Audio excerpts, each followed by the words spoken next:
আসসালামু আলাইকুম। রাইসুল হক চৌধুরী স্বাগত জানাচ্ছি এনটিভির মধ্যরাতের খবরে। ক্রাউন সিমেন্ট শিরোনাম দেখছিলেন, এবার পুরো খবর। 14ই মে জগন্নাথ বিশ্ববিদ্যালয়ের শিক্ষার্থীদের উপর পুলিশি হামলার কারণে দিনটিকে এখন থেকে কালো দিবস হিসেবে পালন করবে এই বিশ্ববিদ্যালয়ের শিক্ষার্থীরা। রাতে কাকরাইল মোড়ে অবস্থানরত শিক্ষার্থীরা এমন ঘোষণা দিয়েছে।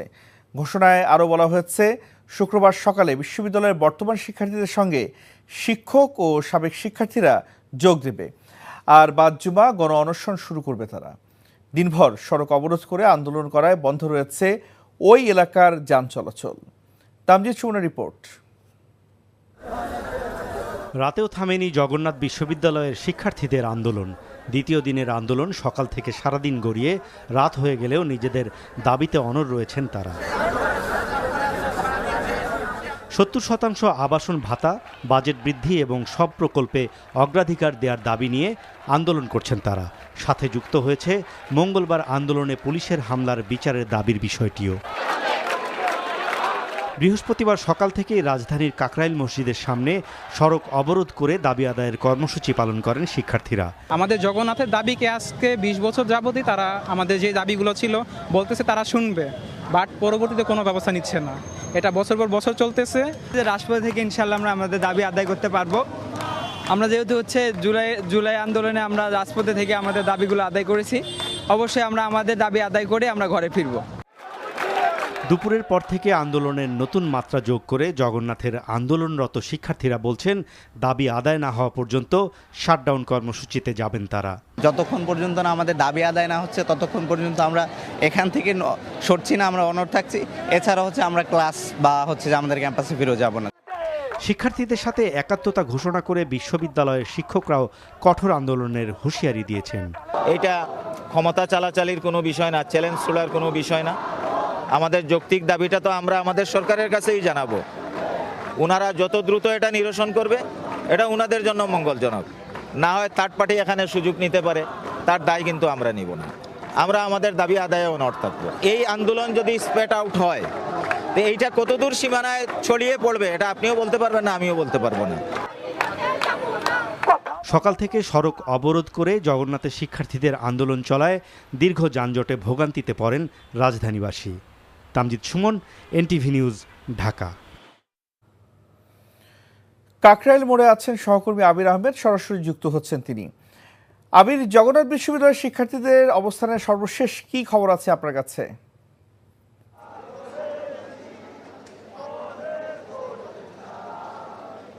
রাইসুল, এখনও জগন্নাথ বিশ্ববিদ্যালয়ের শিক্ষার্থীরা এই কাকরাইল মোড়ে তারা অবস্থান নিচ্ছেন। তারা যেটি বলছেন যে যতক্ষণ না পর্যন্ত তাদের দাবি আদায় না হবে ততক্ষণ পর্যন্ত তারা এখান থেকে ছেড়ে যাবেন না। আপনাকে দেখাতে চাই, এখানে কিন্তু কিছু শিক্ষার্থী তারা গান গাচ্ছেন, কেউ কেউ ফুটবলও খেলছেন। এখানে কিছুক্ষণ আগে দেখেছি, এখনও দেখতে পাচ্ছি কেউ কেউ এখানে আড্ডা দিচ্ছেন। এবং এর আগে তাদের যে 3 দফা দাবি, সেই 3 দফা দাবি নিয়ে কিন্তু তারা এখানে অবস্থান নিয়েছেন।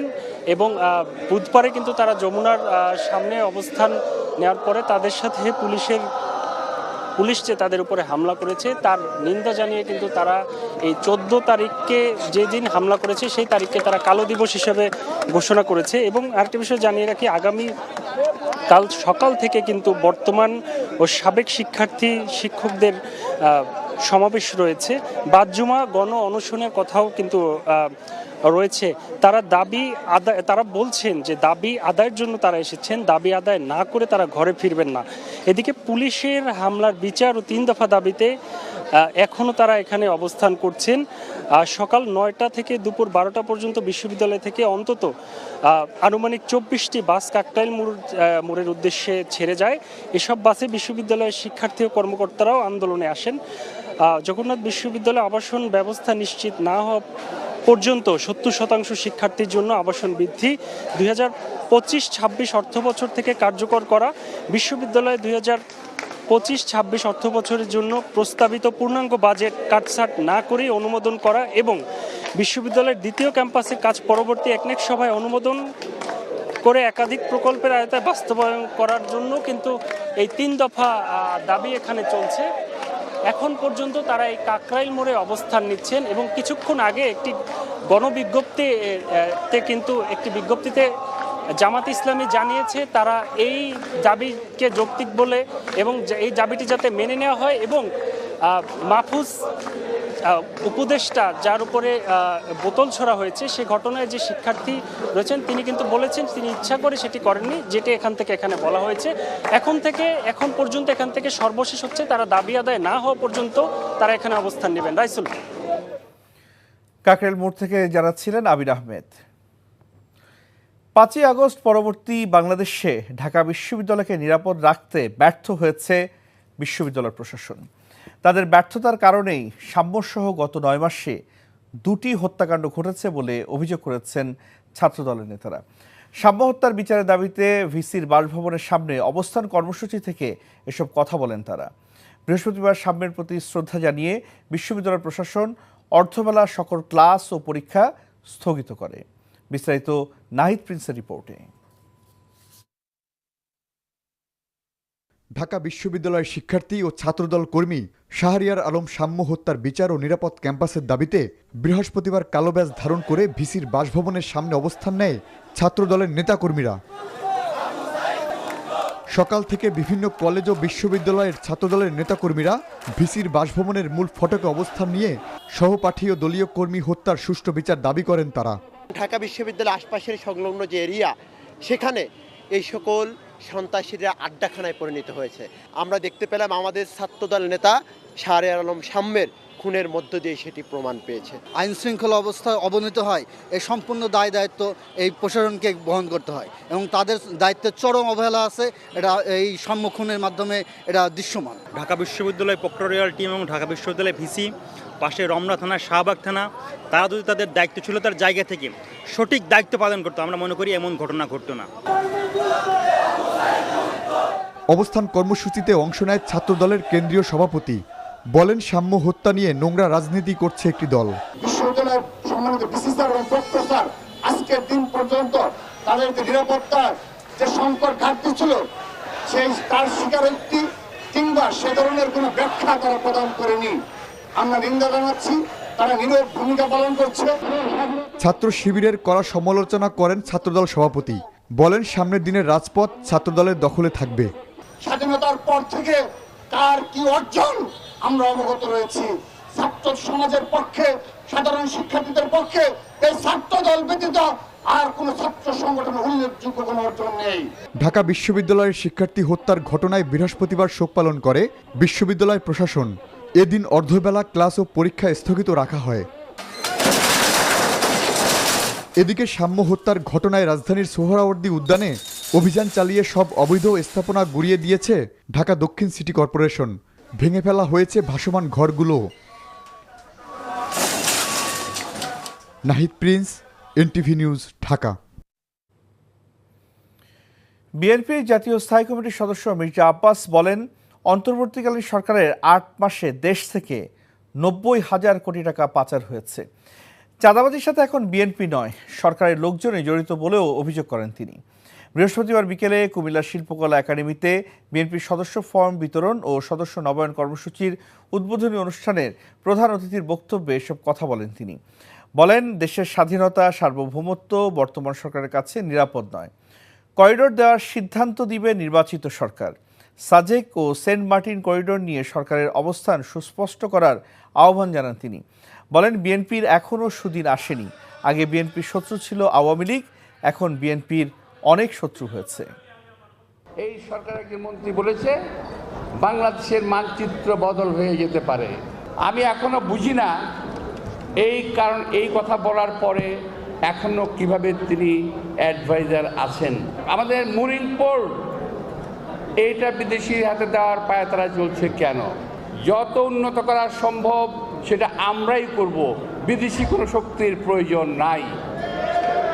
এই দেশ থেকে টাকা অর্জন হবে, সেই টাকা বিদেশে চলে যাবে, এটা আমরা হতে দেব না।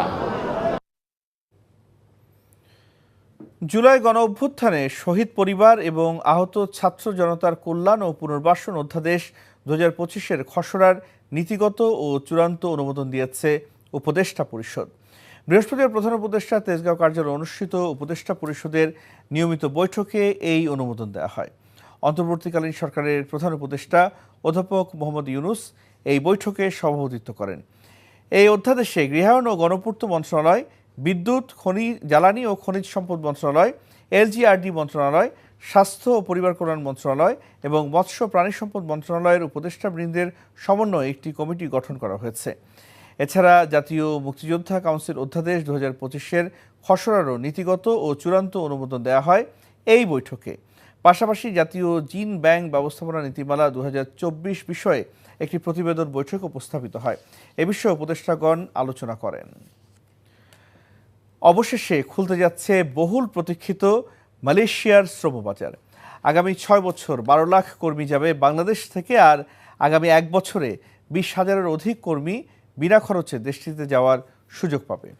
বৃহস্পতিবার মালয়েশিয়ার প্রশাসনিক কেন্দ্র পুত্রজায়ার দেশটির স্বরাষ্ট্র ও মানব সম্পদ বিষয়ক মন্ত্রীর সঙ্গে যৌথ সভা শেষে এসব বিষয় নিশ্চিত করেন প্রবাসী কল্যাণ ও বৈদেশিক কর্মসংস্থান মন্ত্রণালয়ের উপদেষ্টা ডক্টর আসিফ নজরুল।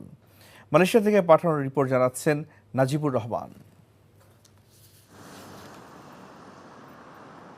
বাংলাদেশি শ্রমিকদের জন্য দ্বিতীয় বৃহত্তম শ্রমবাজার মালয়েশিয়া। তবে নানা প্রতিবন্ধকতায় প্রায় 1 বছর সে দেশটির দুয়ার বন্ধ বাংলাদেশি শ্রমিকদের জন্য। এমন পরিস্থিতিতে বড় এই শ্রমবাজারটি বাংলাদেশিদের জন্য আবারও উন্মুক্ত হচ্ছে। বৈঠক হয়েছে দুই দেশের উচ্চ পর্যায়ের নীতি নির্ধারকদের। যৌথ সভায় বাংলাদেশিদের পক্ষে অংশ নেন প্রবাসী কল্যাণ ও বৈদেশিক কর্মসংস্থান উপদেষ্টা ডক্টর আসিফ নজরুল, অন্তর্বর্তী সরকারের প্রধান উপদেষ্টার আন্তর্জাতিক সম্পর্ক বিষয়ক বিশেষ দূত লুৎফে সিদ্দিকী। কয়েকটি শর্ত পূরণ করে বাংলাদেশিদের জন্য শীঘ্রই শ্রমবাজার খুলে দেওয়ার ব্যাপারে বৈঠকে সিদ্ধান্ত হয়। আমাদের শ্রমিকরা মাল্টিপল ভিসা পায় না, সিঙ্গেল এন্ট্রি পায়। অন্য দেশের শ্রমিকরা পায় মাল্টিপল এন্ট্রি। তো এটা নিয়ে বেশ কিছুক্ষণ কথা হয়েছে। উনি আমাদেরকে শুধু প্রতিশ্রুতি দেন নাই, ওনার সাথে যারা কর্মকর্তারা ছিল তাদেরকে এই ব্যাপারে দ্রুত পদক্ষেপ নেওয়ার জন্য নির্দেশ দিয়েছেন। গত 1 বছরে যারা মালয়েশিয়া যেতে পারেননি, অগ্রাধিকার ভিত্তিতে তারাও মালয়েশিয়া যেতে পারবেন বলেও জানান তিনি। মালয়েশিয়াতে আসতে পারে নাই শেষ মুহূর্তে, তাদেরকে উনি মালয়েশিয়াতে আসার সুযোগ করে দিবেন। এটা নাম্বার ছিল 17,000-এর মতো। তো এটা ভিত্তিতে আমরা অনেক আলোচনা করেছি। তো তারা বলেছে তারা ব্যাচ ওয়াইজ নিবে। তো প্রথম ব্যাচ হিসাবে 7,926 জনের তালিকা ওনারা চূড়ান্ত করেছেন। এর আগে 2022 সালের আগস্ট থেকে 2024 সালের মে মাস পর্যন্ত প্রায় 4,76,000 বাংলাদেশি শ্রমিক ডিজিটাল পদ্ধতিতে সম্পূর্ণ অভিবাসন নীতিমালা মেনে মালয়েশিয়া প্রবেশ করেছে। Najibur Rahman, NTV news. প্রধান উপদেষ্টার প্রেস সচিব শফিকুল আলম বলেছেন, বিগত 15 বছরে দেশের সাংবাদিকতা জনগণের অধিকার হরণ করেছে। এই অপসাংবাদিকতা থেকে বেরিয়ে এসে নতুন ধারার সাংবাদিকতা শুরু করে জনগণের আস্থা ফেরাতে হবে বলে উল্লেখ করেন তিনি। বৃহস্পতিবার দুপুরে জাতীয় প্রেস ক্লাবে ফ্যাসিবাদ মুক্ত গণমাধ্যম চাই আয়োজিত গণ অভ্যুত্থান পরবর্তী গণমাধ্যমের হালচাল নিয়ে আলোচনা সভায় এসব কথা বলেন তিনি। বলেন, বিগত ফ্যাসিস্ট সরকারের আমলে বিভিন্ন পত্রিকা ও টিভি চ্যানেল বন্ধ করে দেওয়া হয়েছে। অন্তর্বর্তী সরকার আসার পর গত 9 মাসে দেশের গণমাধ্যম অবাধ স্বাধীনতা উপভোগ করছে। এ সময়ে সরকার কোনো গণমাধ্যম বন্ধ করেনি, আর যারা চাকরি হারিয়েছেন তার দায় সরকারের নয়, সেটা মালিক পক্ষের বিষয় বলে মন্তব্য করেন তিনি। এছাড়া খুব শীঘ্রই প্রকৃত সাংবাদিক যাচাই বাছাইয়ের মাধ্যমে প্রেস অ্যাক্রিডিটেশন কার্ড দেওয়া হবে বলে জানান প্রেস সচিব শফিকুল আলম।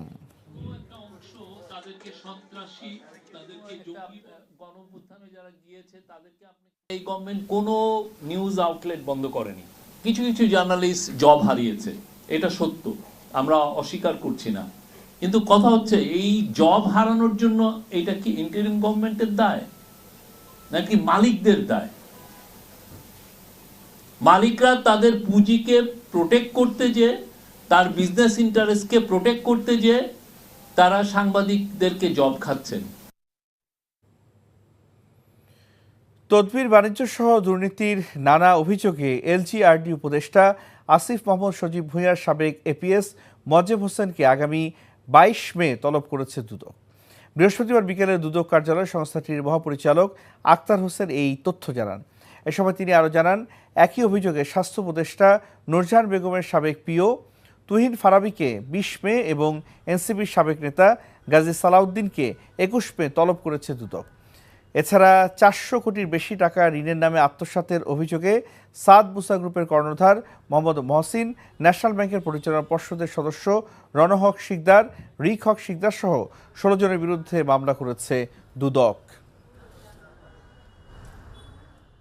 তুহিন ফারাবি ব্যক্তিগত কর্মকর্তা, উপদেষ্টার দপ্তর, স্বাস্থ্য ও পরিবার কল্যাণ মন্ত্রণালয়। মোহাম্মদ মোয়াজ্জেম হোসেন এপিএস, উপদেষ্টার দপ্তর, স্থানীয় সরকার মন্ত্রণালয়, বাংলাদেশ সচিবালয়। গাজী সালাউদ্দিন তানভীর, যুগ্ম সদস্য সচিব, জাতীয় নাগরিক পার্টি কর্তৃক ক্ষমতার অপব্যবহার, তদবির বাণিজ্য, চাঁদাবাজি, টেন্ডার বাণিজ্য সহ নানাবিধ দুর্নীতি এবং অনিয়মের মাধ্যমে অবৈধ সম্পদ অর্জনের অভিযোগের বিষয়েও অনুসন্ধান কার্যক্রম চলমান রয়েছে। এনআইডি কার্ড বিলম্ব হচ্ছে বলে অভিযোগ করেছেন কুয়েতস্থ বাংলাদেশের প্রবাসীরা। এনটিভি কুয়েত প্রতিনিধি আলামিন সরকার জানান, এনআইডির জন্য অতিরিক্ত তথ্য পেতে বিভিন্ন রকম ভোগান্তির দাবি করেছেন প্রবাসীরা। তারা জানান, কুয়েতস্থ বাংলাদেশ দূতাবাস থেকে আবেদন করে দেশে নির্বাচন কমিশন অফিসে পাঠানো হয়, সেখান থেকে উপজেলা নির্বাচন অফিসে পাঠানো হয়। এই প্রক্রিয়া বিলম্ব হয় উল্লেখ করে কুয়েতস্থ বাংলাদেশের রাষ্ট্রদূত মেজর জেনারেল তারেক হোসেন জানান, এতে দূতাবাসের কোনো ভূমিকা নেই।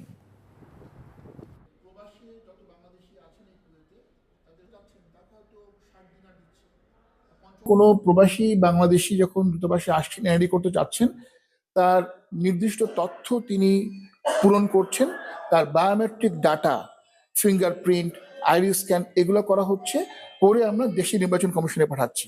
এগুলো ঠিক থাকে, আপনার এনআইডি চলে আসছে, বাট যাদেরটা ঠিক নেই তাদেরটা আসছে না। এখন তাদেরকে সেই তথ্য সংশোধন করার পরে তারপরে এনআইডি কার্ড ইস্যু করা হচ্ছে। বাট এখানে দূতাবাসের করণীয় আসলে কিছু নেই, তো দূতাবাস শুধুমাত্র ডাটা এন্ট্রি করছে, ইস্যু হচ্ছে বাংলাদেশ নির্বাচন কমিশন অফিস থেকে। কাতারে বাংলাদেশি প্রতিষ্ঠান গড়ে ওঠায় বাড়ছে প্রবাসীদের কর্মসংস্থান এবং রেমিটেন্স প্রবাহ। এনটিভি কাতার প্রতিনিধি আমিনুল হক কাজল জানান, বাংলাদেশি মালিকানাধীন প্রতিষ্ঠান দিগন্ত এক্সপ্রেস কন্ট্রাক্টিং অ্যান্ড হসপিটালিটি কোম্পানির 7ম বর্ষপূর্তি উদযাপন অনুষ্ঠানে এই কথা জানান কাতারে নিযুক্ত বাংলাদেশের রাষ্ট্রদূত মোহাম্মদ নজরুল ইসলাম। কাতারের নাজমায় অনুষ্ঠানে সভাপতিত্ব করেন দিগন্ত এক্সপ্রেসের সিইও মোহাম্মদ জসিমউদ্দিন। বিশেষ অতিথি ছিলেন কাতার বিশ্ববিদ্যালয়ের সহযোগী অধ্যাপক ডক্টর আনোয়ারুল হাসান, দূতাবাসের সামরিক উপদেষ্টা ব্রিগেডিয়ার জেনারেল এম খায়রউদ্দিন, কাতার বাংলাদেশ কোরআন সুন্নাহ পরিষদ সাবেক সভাপতি রশিদ আহমেদ চৌধুরী। এই ছিল মধ্যরাতের খবর। এই খবরের ভিডিও আপডেট জানতে ভিজিট করুন এনটিভি অনলাইন www.ntv.com। এছাড়াও এনটিভি জনপ্রিয় সব অনুষ্ঠান ও খবরের আপডেট জানতে ভিজিট করুন আমাদের ইউটিউব ও ভেরিফাইড ফেসবুক পেজ।